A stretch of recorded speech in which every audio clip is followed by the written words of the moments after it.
Ladies and gentlemen, mesdames et messieurs, une fois de plus, bienvenue dans cette série de vidéos sur Malgré le coronavirus. Dans la première vidéo de la série, je vous ai parlé du fait de rester positif dans ces moments difficiles.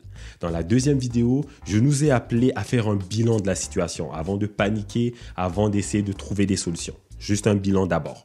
Dans cette troisième vidéo, je nous invite maintenant, quand on a une idée générale, même si elle n'est pas exacte de la situation, parce qu'il y a beaucoup de choses qu'on ne maîtrise pas encore, maintenant je nous invite à faire un plan d'action. Parce qu'on ne peut pas juste croiser les bras ou juste se lamenter, s'arracher les cheveux. Il va falloir qu'on passe à l'action. Il va falloir qu'on trouve des pistes de solutions. Pour ce qui est des plans d'action, je nous recommande de le faire en deux phases. La première phase va consister à faire un plan d'action interne. La deuxième phase, un plan d'action externe. Qu'est-ce que je veux dire par plan d'action interne? Plan d'action interne, c'est de trouver des solutions, de se poser la question de qu'est-ce qu'on peut faire à l'interne. Tout ce qui ne concerne que moi et mon entreprise, moi et mon projet, moi et ma famille, moi et ma petite vie.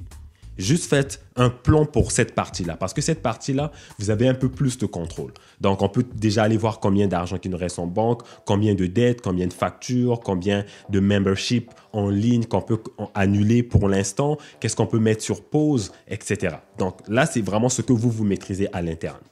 Ensuite, la deuxième phase, c'est de faire un plan d'action pour ce qui est externe. Donc, les relations entre votre entreprise ou votre projet d'affaires et le monde extérieur. Donc, qui encore me doit de l'argent en ce moment?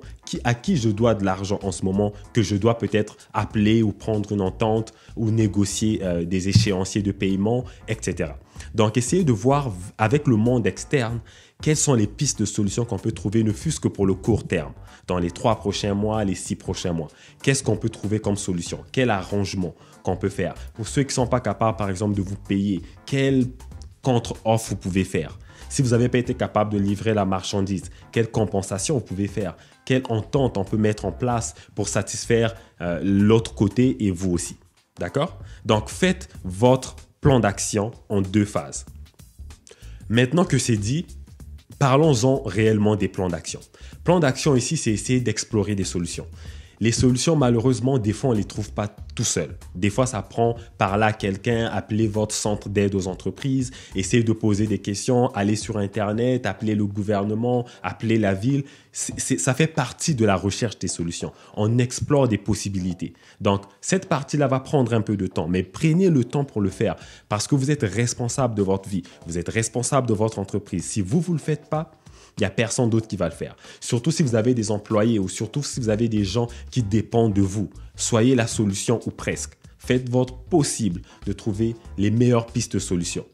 Je sais que vous n'allez pas trouver toutes les réponses aux questions, puis ça n'a jamais été ça le but, parce qu'il n'y a personne qui est capable de faire ça. Mais faites votre possible de commencer à avancer vers des pistes de solutions. Essayez d'éteindre les feux les plus urgents. Faites de votre possible. Je sais qu'on va tous subir des pertes. Je sais qu'il y en a déjà qui sont en train de subir des pertes. Mais on peut faire quand même notre possible de limiter au moins une partie de ces pertes-là. Et ça, c'est votre responsabilité. Des fois, j'aime bien me rappeler que tous les problèmes qu'on peut vivre dans la vie sous une forme ou une autre, c'est pas une nouveauté.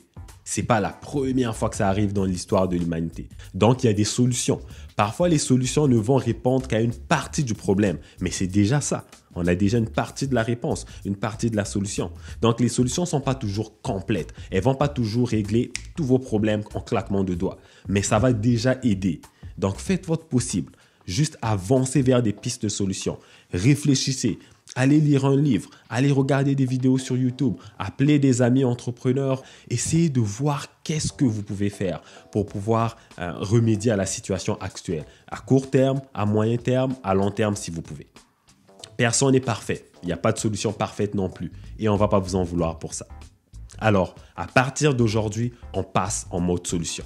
C'est plus le moment de pleurer, c'est plus le moment de s'arracher les cheveux, ça ne donne rien. Ça vous fait juste sentir bien, mais après, votre problème est encore là. Quand vous allez vous lever le matin, ça va vous regarder dans la face encore.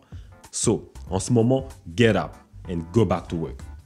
Merci beaucoup, c'est la fin de cette vidéo.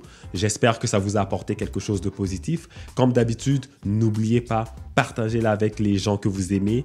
Et si vous l'avez détesté, partagez-la avec vos ennemis. C'est toujours bien de les faire chier un peu. D'ici là, encore une fois de plus, soyez prudents, faites attention, lavez-vous les mains, suivez les consignes et Portez-vous bien, je vous souhaite un bon succès et on se dit à la prochaine vidéo. Ciao!